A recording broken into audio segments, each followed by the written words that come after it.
आज हम जा रहे हैं मध्य प्रदेश की सबसे खूबसूरत जगहों पर।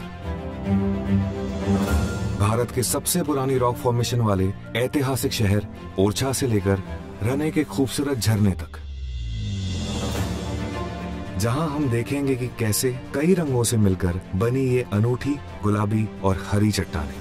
ढाला में हम देखेंगे ऐसा कुछ जो या तो दक्षिण एशिया के सबसे बड़ी मीटेओरिट की इंपैक्ट साइट है या ज्वालामुखी से निकला दुनिया का सबसे बड़ा कॉल्ड्रॉन स्ट्रक्चर। यहाँ से हम जाएंगे सतना, जहाँ आज भी धरती के सबसे प्राचीन जीवन के रूपों के अवशेष मौजूद हैं। हमारा अगला पड़ाव होगा दुनिया भर में मशहूर भीमबेटका की गुफाएं, जहाँ हम भारत के प्राचीन रॉक आर्ट के एक विशाल संग्रह से रूबरू होंगे। पृथ्वी की सबसे अद्भुत कहानी की शुरुआत, द बिग बैंग। मैं निकला हूँ एक अनोखे सफर पर यह जानने के लिए कि हम सबकी शुरुआत कहाँ से हुई। मैं हिंदुस्तान के दिल मध्य प्रदेश से आपके साथ मिलकर इस पृथ्वी के एवोल्यूशन के बारे में जानने की कोशिश करूंगा। तो चलिए मेरे साथ इस अनफॉरगेटेबल जर्नी का हिस्सा बनने के लिए, जहां खुलेंगे कई सारे राज।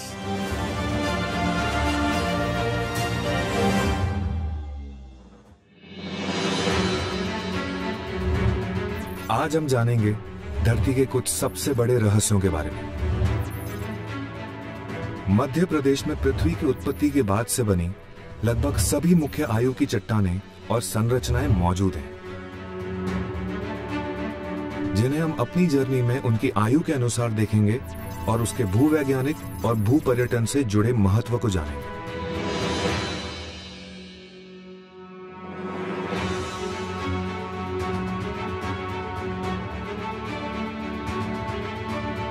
मैं जा रहा हूं एक खास ऐतिहासिक शहर की ओर, लेकिन मैं आपको दिखाऊंगा वो ओरछा जो 200 करोड़ साल से भी ज्यादा पुराना है।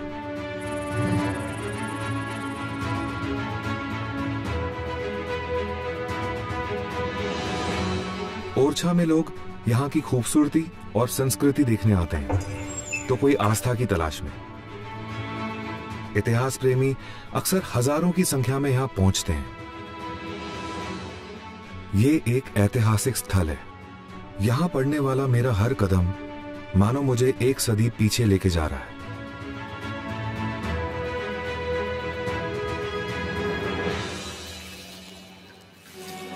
ये है ऐतिहासिक बेतवा नदी। कहा जाता है ये 7 धाराओं में बट गई थी, जिसे आज ओरछा के 7 प्रमुखों के सम्मान में सप्तधारा कहा जाता है। इतिहास की बात करें तो यह तय है कि बुंदेल राजा रुद्र प्रताप ने 16वीं सदी में इस शहर का निर्माण किया था।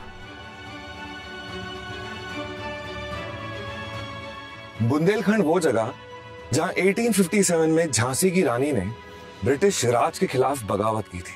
जितनी ऐतिहासिक ये बात है, उतनी हैरान करने वाली ये बात भी है कि जिस चट्टान पर मैं खड़ा हूं वो लगभग 450 करोड़ साल पुरानी है। और उससे पहले ये चट्टान ही नहीं बल्कि सारी धरती 1100 डिग्री के उबलते हुए लावा का समंदर हुआ करती थी। वाह! फिर ये धीरे धीरे ठंडी होकर सख्त होती गई और उसे जो परत बनी उसे वैज्ञानिक धरती का प्रीमोर्डियल क्रस्ट कहते हैं। ये धरती लगातार नीचे की तरफ धंसती रही और ऊपर की लेयर फिर सख्त होती गई। ये चक्र समय जितना ही प्राचीन है। जितनी बार भी धरती का क्रस्ट धंसता तो वो पिघलता और अपने पीछे ग्रेनाइट के निशान छोड़ जाता। एमपी के ओरछा और इसके आसपास के एरियाज में ग्रेनाइट पत्थर बड़ी ज्यादा तादाद में पाया जाता है। मैं जिन एक्सपर्ट से मिलने वाला हूं वो हमें इस बारे में बताएंगे। जो सबसे पहले का ग्रेनाइटिक मेल्ट है वो है टीटीजी, टोडालाइट ट्रांसोमाइट नाइस। अब इसका भी जो क्रस्ट बना था वो भी अभी एग्जिस्ट नहीं करते। वो भी फिर यही सेम प्रोसेस में खत्म हो गई। लेकिन सबडक्शन चलते गए और ये ग्रेनाइटिक मेल्ट तैयार होते गए, ये प्रोसेस चलते गए। और चलने का बाद ये जो हम बुंदेलखंड ग्रेनाइटोइड कॉम्प्लेक्स में खड़े हैं, ये आके यहाँ सरफेस में आ गए। हम इसको बोल रहे हैं granite. Granitoid means different type of granite जो है इकट्ठे होकर जब एक बड़ा एरिया कवर करते हैं तब उसको ग्रेनाइटोइड कॉम्प्लेक्स। मतलब आपका ये कहना है कि बुंदेलखंड जो एरिया है बहुत अलग अलग तरह के ग्रेनाइट्स पाए जाते हैं। बिल्कुल।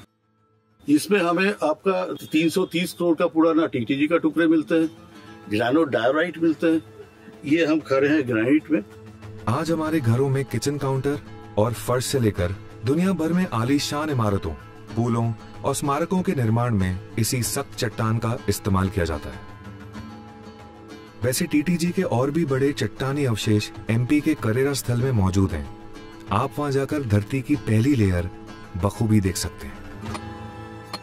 You see how much hard it is. Quartz जब देखिएगा थोड़ा चमक रहा है, दोनों ग्रेन का जो हाफ शाइन हो रहे हैं। यस, ये क्वार्ट्ज है। ये थोड़ा सा ऊपर है। ये शाइन कर रहा है। शाइन कर रहा है। और आप दोनों ग्रेन का रिलेशन देखिए कितना एक दूसरे से जुड़े हुए हैं। इसको बोलते हैं इंटरलॉकिंग टेक्सचर। सो इन्हीं मिनरल्स की वजह से ये रॉक इतना स्ट्रॉन्ग है। इसका जो इंटरलॉकिंग टेक्सचर है ये इसको स्ट्रेंथ देता है।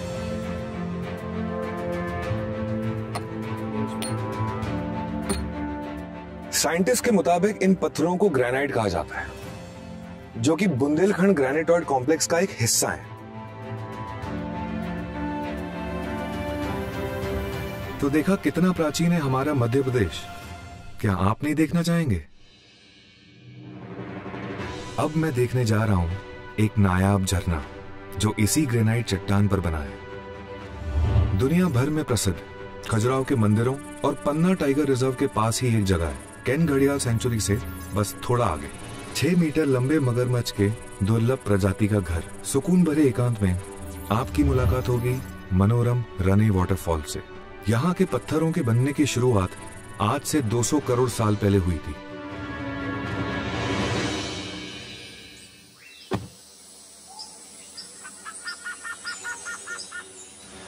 हम आ पहुंचे हैं भारत का ग्रैंड कैनियन कहे जाने वाले रने वाटरफॉल्स पे।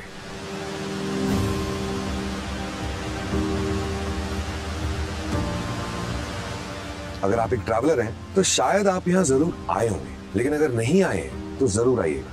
लेकिन नेक्स्ट टाइम जब भी आएंगे ना, तो यहाँ के पत्थरों के कलर्स पर जरूर गौर करिएगा। अलग अलग जनरेशंस की इग्नियस ओरिजिन की अद्भुत चट्टानें, कहीं पिंक तो कहीं ग्रीन, इसे अनूठा सौंदर्य देते हैं। हमारे एक्सपर्ट से जानते हैं कि इसका राज क्या है। ये गुलाबी क्यों है? क्योंकि इसमें एक फेल्सपार नाम का जो मिनरल है, पर्टिकुलरली उसमें अल्कली कंटेंट है, पोटेशियम जिसको हम कहते हैं केमिकली, वो एक गुलाबी कलर देता है। इस ग्रेनाइट में उसका जो परसेंटेज है फेल्सपार का और क्वार्ट्ज का, वो मेजर कंस्टिट्यूएंट मिनरल्स में है। इसके अलावा जो हम डार्क कलर की चट्टान के बारे में बात कर रहे थे, उसमें मैफिक मिनरल्स होते हैं। मैफिक का मतलब होता है डार्क कलर के मिनरल्स। डार्क कलर के मिनरल अगर उसको बनाते हैं तो उसका टोन भी डार्क ही आएगा। तो रेनेफॉल में यही तो एक खूबसूरती है कि लाइट कलर का मिनरल जो गुलाबी है उसने ग्रेनाइट रॉक बनाया हुआ है, और डार्क कलर के मिनरल्स जो बेसाल्टिक रॉक है उसने आपकी पूरी जो डाइक सिस्टम है वो बनाया हुआ है।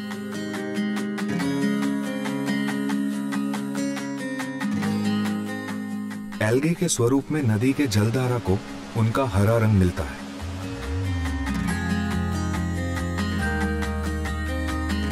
यहाँ की चट्टानों के खनिजों में प्राकृतिक विभिन्नता होने के कारण चट्टानों में टूट फूट हो जाती है। केन नदी और भूवैज्ञानिक संरचनाओं के हाइड्रोलिक एक्शन के कॉम्बिनेशन से इस वाटरफॉल का जन्म हुआ होगा। Nature is the best therapy. सच में आज यहाँ आकर जो मुझे महसूस हो रहा है ना, उसे शब्दों में बयान कर पाना बहुत ही मुश्किल है। ये जगह जितनी हिस्टोरिक है उतनी ही खूबसूरत है, and I am in love with this place. आगे हम धरती के कुछ ड्रामेटिक मोमेंट्स देखने जा रहे हैं जो ठीक यहीं मध्य प्रदेश में घटे थे। भारत के दिल मध्य प्रदेश में ड्राइविंग, बाइकिंग और ट्रैकिंग करते हुए मैं अपने जीवन के एक यादगार सफर पर हूं। अब मैं जियो साइंस की दुनिया के बहुत बड़े रहस्य की ओर बढ़ रहा हूं। एक ऐसी जगह जिसे देखकर सभी यही कहते हैं, आखिर यहां हुआ क्या था। रने से मैं अब झांसी की ओर जा रहा हूं, वो ऐतिहासिक शहर जो कभी रानी लक्ष्मीबाई का घर था। यहां आप शिवपुरी भी घूमने जा सकते हैं, जो वहां की प्रसिद्ध छतरियां और माधव नेशनल पार्क के लिए मशहूर है। लेकिन मैं बस यहां से गुजर रहा हूं। आज मैं मिलूंगा लगभग 100 से 200 करोड़ साल पुरानी एक पहेली से।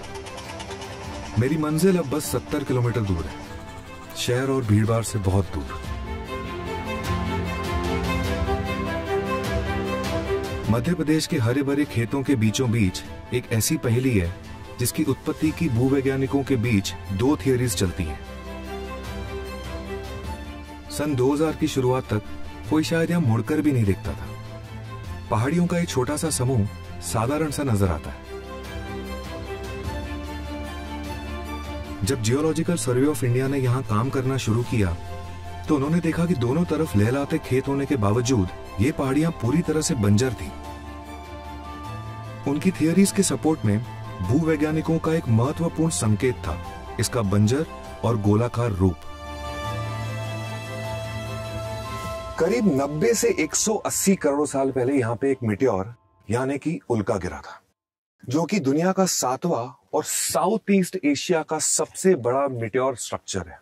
लेकिन यहाँ पे एक ट्विस्ट है दोस्तों। हो सकता है कि ये कॉर्डरों एक वोल्केनिक एक्टिविटी के दौरान बना हो, जो कि दुनिया में सबसे बड़ा है। कॉर्डरों वोल्केनिक थियरी मानने वाले वैज्ञानिकों का यह कहना है कि यहाँ 100 करोड़ साल पहले एक ज्वालामुखी फटा था। यह विस्फोट इतना शक्तिशाली था कि इससे जमीन ढह गई थी, जिससे एक अनोखा कॉर्डरों यानी कढ़ाई जैसा आकार बन गया था। 2001 में खोजी गई इस जगह को उन्होंने मोहर कॉर्डरों का नाम दिया। ये अब तक खोजी गई दुनिया की सबसे पुरानी फॉर्मेशंस में से एक है। लेकिन हमारे एक्सपर्ट के पास इससे जुड़ी एक और थियरी है। इम्पैक्ट थ्योरी ने कहा ये एक मेचोरिटिक इम्पैक्ट हुआ, इम्पैक्ट मेटामॉर्फिज्म हुआ। इस जो उस समय की ग्रेनिटिक क्रस्ट था उसमें इम्पैक्ट मेटामॉर्फिज्म हुआ। इम्पैक्ट मेटामॉर्फिज्म कारण ये मेल्ट ब्रेक्शिया बना, जो उसके अंदर मिनरल्स थे उसके अंदर चेंजेस आए, तो ये पूरा थ्योरी आई कि ये एक मेचोरिटिक इम्पैक्ट है। आसमान से नजर आने वाले 11 किलोमीटर डायमीटर के इस विशाल चक्र को भारत ही नहीं, शायद दक्षिण पूर्व एशिया का सबसे पुराना इम्पैक्ट स्ट्रक्चर माना जाता है। और तो और ये दुनिया के सबसे पुराने उल्का डिपॉजिट स्पॉट्स में से एक है। इसका नाम पास के गांव के नाम पर रखा गया है। अब इसे ढाला इम्पैक्ट स्ट्रक्चर कहा जाता है। दुनिया भर के वैज्ञानिक इस अनोखी जगह को देखने आते हैं। जरा सोचिए, एक ज्वालामुखी या उल्का इस गांव को दुनिया के भूविज्ञान के नक्शे पर ले गया। करोड़ों साल पहले ये जगह मीटियोर के इम्पैक्ट से किस तरह हिली होगी, इसका अंदाजा लगाने के लिए आपको इस क्रेटर के बीचों बीच खड़ा होना पड़ेगा। और यहां से जो पैनोरामिक व्यू दिखता है उसकी बात तो कुछ और ही है।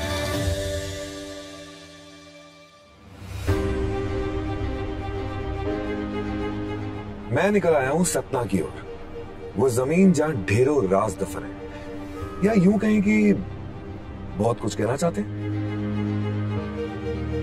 यहां से 400 किलोमीटर से ज्यादा का सफर मेरे सामने है। रास्ते में वेंकटेश मंदिर, शिव मंदिर, चित्रकूट धाम और तुलसी संग्रहालय है, जहां हर साल पूरे भारत से अनगिनत भक्त आते हैं। आप भरूच स्तूपा भी देख सकते हैं, जिसे राजा अशोक ने बौद्ध धर्म के सम्मान में बनवाया था। यहाँ हमारे प्लैनेट में जीवन की उत्पत्ति से जुड़े एक बेहद खास प्रमाण मौजूद है। Welcome to Sajjanpur. ये मूवी का टाइटल तो हम सबको पता है, पर क्या आप ये जानते हैं कि ये जगह एमपी के लिए और क्या महत्व रखती है? एमपी की खूबसूरत फिजाओं के साथ साथ ये धरती वैज्ञानिक धरोहर के लिए भी इतनी खास हो सकती है, ये सोच के भी मन रोमांच और गर्व से भर जाता है। अब हम जो आपको दिखाने वाले हैं वो पृथ्वी पर जीवन के सबसे पुराने प्रमाण हैं, और ये समझना महत्वपूर्ण है कि जीवन कैसे शुरू हुआ और सबसे पहले ये विविधता कैसे शुरू हुई।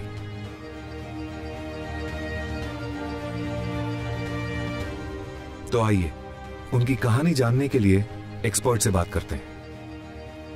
इस रॉक की जो खूबी है वो ये है कि इसमें पृथ्वी की उत्पत्ति से जुड़े हुए कुछ बहुत पुरातन फॉसिल नुमा संरचनाएं प्रिजर्व हैं। ये संरचनाएं स्ट्रोमेटोलाइट के नाम से पहचानी जाती हैं। जीवन की उत्पत्ति के पुरातन प्रमाद फॉसिल के फॉर्म में प्रिजर्व्ड है। जिस तरह हम मानव जाति के विकास से जुड़ी उनके घरों, महलों आदि से उनके रहने और बसने की जानकारी लेते हैं, उसी तरह ब्लू ग्रीन एल्गे खुद तो प्रिजर्व नहीं हो पाए, पर उनके द्वारा बनाए घर या कॉलोनी अब स्ट्रोमेटोलाइट्स कहलाते हैं। सतना के फॉसिल और भी ज्यादा खास हैं।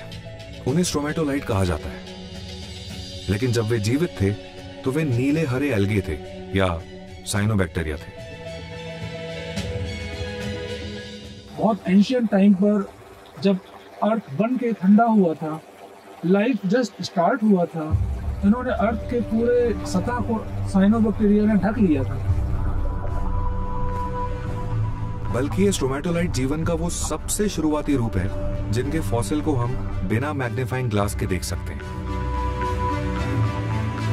एटमॉस्फेयर से कार्बन डाइऑक्साइड्स को एब्जॉर्ब करते थे और उसके बदले में ऑक्सीजन सेक्रीट करते थे। तो ये भी बहुत इंपॉर्टेंट है समझना कि ये आज जो इतनी डाइवर्सिफाइड लाइफ हम देख रहे हैं इस प्लैनेट में, चाहे तो प्लांट के फॉर्म में, एनिमल्स के फॉर्म में, ये सब इन्हीं की देन है। ना अर्थ में ऑक्सीजन आता और ना ही लाइफ का एवोल्यूशन होता। जब ऑक्सीजन नहीं था तो ऑक्सीजन बनाने के लिए स्ट्रोमेटोलाइट ने अपना काम किया और सारी लाइफ को ऑक्सीजन का ज़रूरत है। तो जब ऑक्सीजन अबंडेंस में आना शुरू हुआ तो स्पीसीज अर्थ में बनने लगी, उनका एवोल्यूशन हुआ। So basically in a way we are thankful to them. Definitely. ये देखना कि ये आज भी प्रिजर्व्ड है बड़ी बात है, पर साइनोबैक्टीरिया ने जो हमारे लिए किया और भी बड़ी बात है। वो कॉलोनीज में रहे हजारों और लाखों के ग्रुप्स जैसे हम आज भी रहते हैं। सिर्फ कार्बोनेट और फॉस्फेट की मदद से इन्होंने सर्वाइव किया।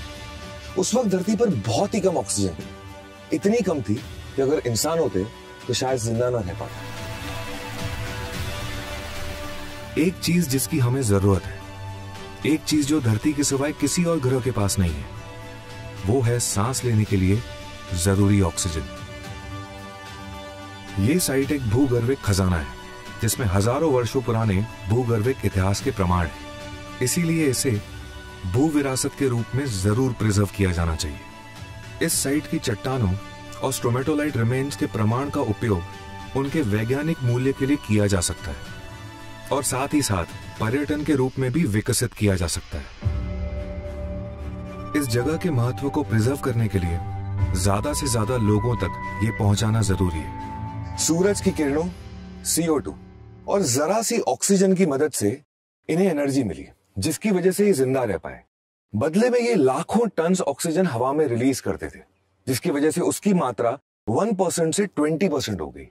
इतने के हमारे पैदा होने तक पूरे एवोल्यूशन प्रोसेस को जिंदा रखा। अब मैं बढ़ूंगा भारत की बेहद प्रसिद्ध गुफाओं की ओर।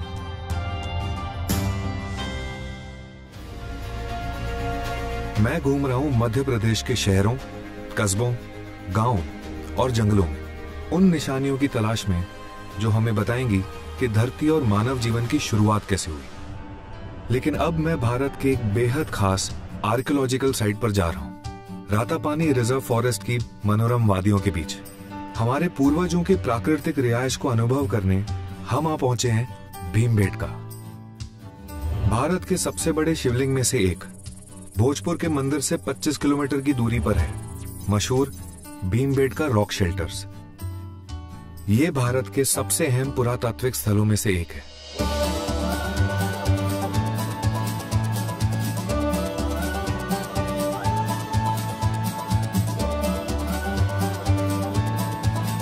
ये एक यूनेस्को वर्ल्ड हेरिटेज साइट भी है।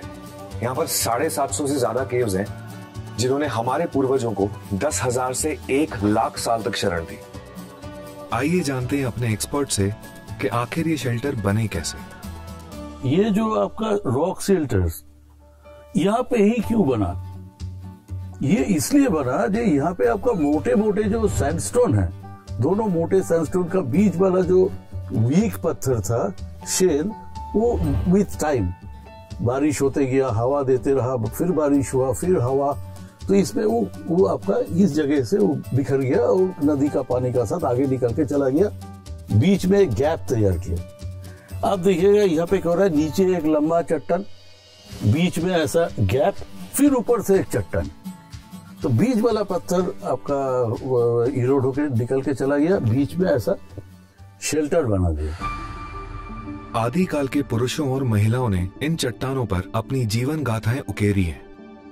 मिनरल्स, एनिमल फैट और गोंद के प्राकृतिक रंगों को पानी में मिलाकर बनाई गई ये कृतियां शायद भारत में कला और संस्कृति की सबसे पहली अभिव्यक्तियों में से एक है। ये देश में रॉक आर्ट का सबसे बड़ा भंडार भी है। उन्होंने अपने रहन सहन, आसपास की चीजों और जीवन के तमाम अनुभवों को इन चित्रों में उतारा। 30,000 साल पुराने इन चित्रों से आप अंदाजा लगा सकते हैं कि इंसान कैसे शिकारी से किसान बना और हम एक समाज के रूप में कैसे विकसित हुए।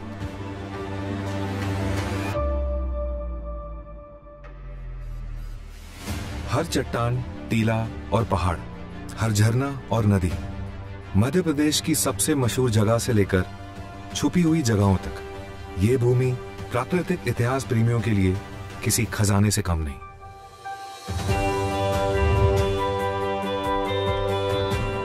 हर दिन नई खोजों के साथ मध्य प्रदेश में धरती के प्राकृतिक इतिहास की नई परतें खुल रही है और इस दुनिया भर के पर्यटकों को अपने अतीत को जानने समझने का मौका मिल रहा है। आज हमने अपने सफर में शून्य से जीवन की यात्रा की बात की। अगली बार हम इवोल्यूशन से जुड़े और भी दिलचस्प पन्ने पलटने जा रहे हैं। डायनासोर से आदि मानव तक, यहीं मध्य प्रदेश में।